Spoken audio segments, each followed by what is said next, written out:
Guys, അപ്പോൾ നിങ്ങൾ കണ്ട എക്സ്റേ ആട്ടാ, അത് എൻ്റെ തന്നെയാണ്, ആരും പേടിക്കണ്ട. ചെറിയൊരു കപ്പൊക്കെ അടിച്ചിട്ടിരിക്കുകയാണ് കേട്ടോ. എന്താ നിങ്ങൾ ഞാൻ ഡീറ്റെയിൽസ് പറഞ്ഞുതരാം. ഈ ഒരു വീഡിയോ ബിഗിനറായിട്ടുള്ള ബൈക്കേഴ്സിന് വേണ്ടിയിട്ടുള്ളതാണ് കേട്ടോ. റൈഡിങ് ഗിയേഴ്സ് ഇല്ലെങ്കിൽ ഇതുപോലെയൊക്കെ സംഭവിക്കും. എന്തായാലും ഞാൻ ഡീറ്റെയിലായിട്ട് നിങ്ങളെ ഒന്ന് കാണിച്ചു തരാം. ഓക്കെ, ഈ സൈഡ് നല്ല പരിക്കുണ്ട് കേട്ടോ. ഈ ഒരു സൈഡിലായിട്ട് മുറിയിട്ടുണ്ട്, രണ്ട് മുട്ടും മുറിയിട്ടുണ്ട് കേട്ടോ. ഇനിയാണ് ഹെൽമെറ്റിൻ്റെ ഒരു പരിവ് നിങ്ങൾ കണ്ട. ഇതൊരു സാധാ കാഷ്വൽ ഷൂ ആണ് കണ്ട. ആ ഷൂവിൻ്റെ ഒരു അവസ്ഥ നിങ്ങൾ കണ്ട, ലേസ് വരെ മുറിഞ്ഞു പോയി.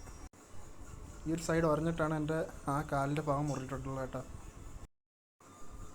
ഇത് കുറഞ്ഞ ഗ്ലൗസ് ഇട്ടിട്ട് ഇത്രയും കണ്ട ചുമന്ന ഇത് ഗ്ലൗസ് ഉണ്ടല്ലേ, ഇവിടുന്ന് ഇങ്ങനെ കീറിപ്പോയിട്ടുണ്ട് കേട്ടോ.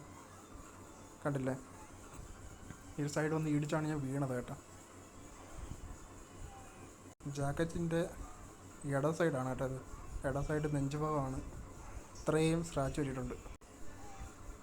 ഇത് തോളാണ് കേട്ടോ, തോള് ഇടിച്ച് കീറിയിട്ടുണ്ട് എൻ്റെ. ഇതാണ് വണ്ടിയുടെ അവസ്ഥ. എങ്ങനെയുണ്ട്? ഷെല്ലിൻ്റെ ഈ ഭാഗങ്ങളെല്ലാം പൊട്ടിയിട്ടുണ്ട് കേട്ടോ. ആയിട്ടുണ്ടെന്ന് വിചാരിക്കുന്നു. അപ്പം ഇതുപോലത്തെ കുറഞ്ഞ റൈഡിങ് ഗിയറെങ്കിലും എന്തായാലും ഞാൻ അങ്ങനെ പറയത്തില്ല, നിങ്ങൾ എന്തായാലും ഒരു ലെവൽ 2 ടൈപ്പെങ്കിലും ഗിയേഴ്സ് മേടിച്ചിടാൻ നോക്കുക കേട്ടോ. പക്ഷെ നമ്മൾ പ്രോ ആൾക്കാരോടല്ല പറയുന്നത്. ഇപ്പം എന്താ പറഞ്ഞത്, ഇഷ്ടപ്പെട്ട് വണ്ടിയൊക്കെ എടുത്ത് ലോങ് യാത്രയൊക്കെ പോകുന്നവരുണ്ട്, അപ്പോൾ അവർക്ക് വേണ്ടിയിട്ടാണ് കേട്ടോ. അപ്പം ഞാനിപ്പം ചെറിയൊരു കാര്യത്തിലാണെങ്കിലും പോയി സംഭവങ്ങളൊക്കെ ഇട്ടിട്ടേ പോകത്തുള്ളൂ കേട്ടോ. ചിലരൊക്കെ കളിയാക്കും, പക്ഷെ എന്നാലും ഇപ്പം ഇത്രേ പറ്റിയിട്ടുള്ളൂ. ഇപ്പോൾ ഹെൽമെറ്റിന്റെ സൈഡ് വെച്ച് നോക്കുവാണെങ്കിൽ എൻ്റെ ഇവിടെയൊക്കെ പോണ്ടയാണ്. അപ്പോൾ കുഴപ്പമില്ല, ഇനി മുറിവെല്ലാം സെറ്റാക്കി വീണ്ടും കളത്തിൽ തന്നെ ഇറങ്ങും. അപ്പോൾ ഇത്രേ ഉള്ളൂ കേട്ടോ ഈ വീഡിയോ.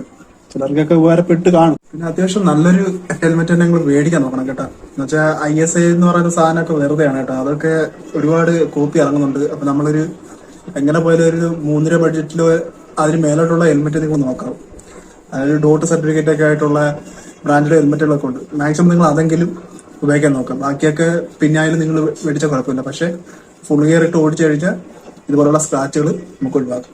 ഓക്കെ, അപ്പൊ ശരി, ബൈ.